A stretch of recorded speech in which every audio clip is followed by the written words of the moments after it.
everybody, it's Miss Mac here to do a quick lesson on linear functions versus exponential functions, talking about similarities, talking about difference, how to find tables, and how to get a graph. So to start with, on the left, we have linear functions. And if you'll notice, these linear functions, something we've already started, something like y equals 3x plus 2. Now, we know that looks like our y equals mx plus b that we studied before. So we know that the slope is 3 and the y-intercept is 2. We also know how to fill in numbers for x and get values of y. So down here, what I'm going to do is I'm going to go ahead and I'm going to write 3x. Let's fix that so it looks a little nicer. 3x plus 2. That does not look nicer.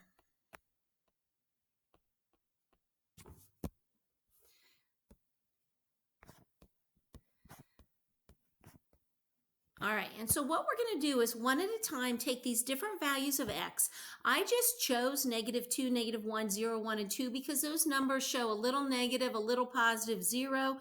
The numbers are small and hopefully will fit on our grid. We can pick any numbers we want for x, but these are typically the numbers that we put in for x. You can notice in both columns when we do both of these examples, that's what we're going to use. So basically what I'm going to do in each case is I'm going to take 3 times my x that I'm given, so in this case -2, and add 2. 3 times -2 is -6 plus 2 is -4. So my first y value is -4. If I put in -2, I get out -4. Likewise, if I do the next one, 3 times -1 plus 2. 3 times -1 is -3 plus 2 is -1. So if I put in -1, I get out -1. So I'm just going to go down this list and I am going to keep putting in these different x values. That's a 0.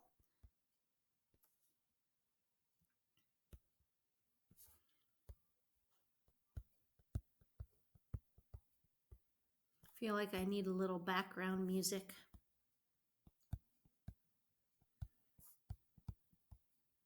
So what I did is I put in all the different x's and I got out different y's. Now I want to point out a couple things here. When we look at this function, the first thing I want you to do is I want you to look at these y values that we have here. If I look at these y values and I start with -4 and I go to -1, and then I go from -1 to +2, +2 to 5, and 5 to 8. I notice that in each case, I'm increasing by 3. If I add 3 to one of those y values, I get my next y value.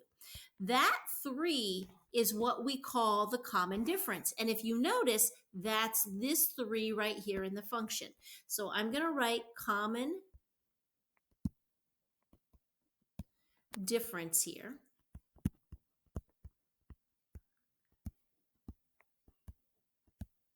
And common difference is also the same as slope, or sometimes we call it the rate of change.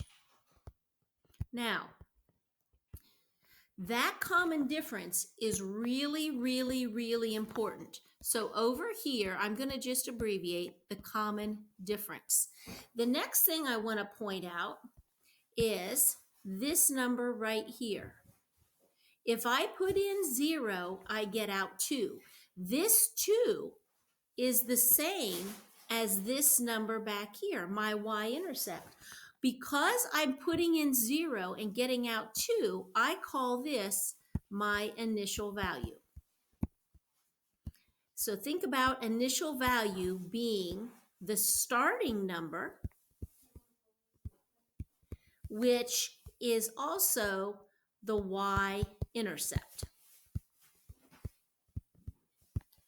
Okay, so now if I go down here and I look at my graph, I can plot some points. I am going to plot the points that I have in my table.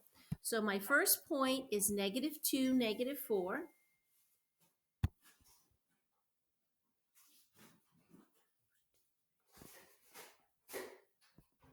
My next point is -1, -1, 0, 2, 1, 5, and then 2, 8 would be about right here. So what I can do then is I can go through and I am going to make a line that goes through those points. And that line represents that function. Okay, so the big points here, we want to make sure that we are noticing the common difference is the same as our slope. The initial value is the same as our y-intercept. For right now, we're going to skip the domain and range. Okay, when I look over here at my exponential function, I have the same kind of idea. I have a table that I need to do, and I have a graph that I need to complete. But if you notice, the setup of the equation is different. In our linear function, it was mx plus b. I take a number times x and add a number. In my exponential, I take a number in front times a number in the parentheses with x as an exponent. When x is the exponent, we call that an exponential function. So now what I'm going to do is I'm going to do the kind of the same thing here. I am going to go and fill in my table. So I have 5 times 2 to the x power. All right, so what I'm going to do is take 5 times 2 to the -2 power. Now that -2 exponent kind of looks crazy. I'm going to tell you that for right now, we are perfectly fine with you typing those into your calculator. When you do that, you get 1.25. So you can use Desmos, you can use your phone, you can use a regular calculator, you can use a graphing calculator on your Chromebook, it doesn't matter. If I put in -1, whoops, I'm sorry.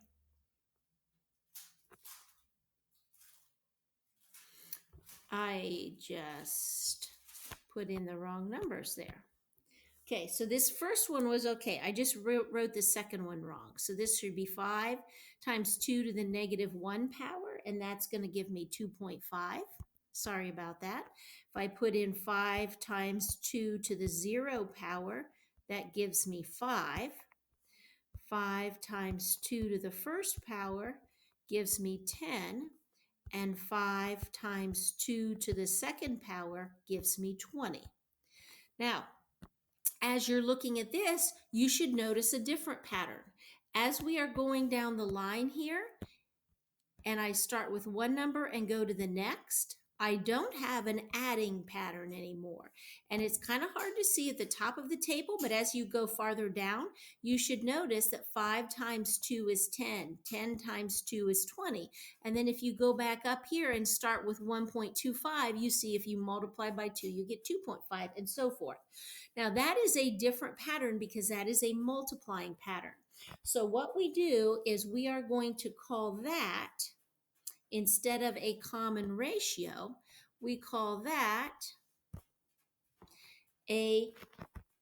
instead of a common difference, we call that a common ratio. And that is what we are multiplying by each time. So this is down here, the common ratio. So when you're adding, it's a common difference. When you're multiplying, it's a common ratio. Now, the other thing I want you to notice is that, again, we have this 0, 5. And this 5 is right here. Well, that is our starting number again. It is still what we call the initial value. It's our starting point when x is 0. So when we have these exponential functions, we have two things. We have the common ratio, and we also have our initial value. So then what we're going to do is come down here and fill in our graph. When we do this, we're going to start with the point -2, 1.25. So -2, 1.25. So it's, oh, that was humongous. It's to the left 2 and up a little bit over 1. So we just kind of estimate where that is. Then we have -1, 2.5, again, estimating. We have 0, 5. We have 1, 10. And then my next point, 220, won't fit on my graph. Now, what you can't see and that you have to just understand is if we were to continue this table to the left, if we were to put in an x of -3, an x of -4, what would happen to these y values is they get smaller and smaller, but never get to be 0. So what happens is they end up running along this axis down here, but never touching it or crossing it. And our graph ends up looking like this. Okay, that's what we call an exponential function graph. It kind of has that curve in it. Goes down to the left, gets close to the axis, never touches. And then also, so on the left, it's almost looking like it's horizontal. And then as we go farther to the right, it almost looks like it's going straight up, but it has a slow angle. Now, I am not going to worry about domain and range right now, but I do want to point something else out. So if you look at this left-hand function, the linear function, and I want you to just look at these y values right here. Well, son of a gun, I just want that to be purple. There we go. Those y values. So the numbers are -4, -1, 2, 5, and 8. There is an adding pattern there. That adding pattern makes this list of numbers what we call an arithmetic, looks like arithmetic, pattern, where the arithmetic pattern is what you get when you add the same number each time to get to the next number. If I look over here at the exponential function and I look at these, I start with 1.25, then I go to 2.5, then I go to 5, then I go to 10, then I go to 20. When you are multiplying by something, in this case 2 each time, we call that a geometric pattern. And so those are two terms that you need to be familiar with.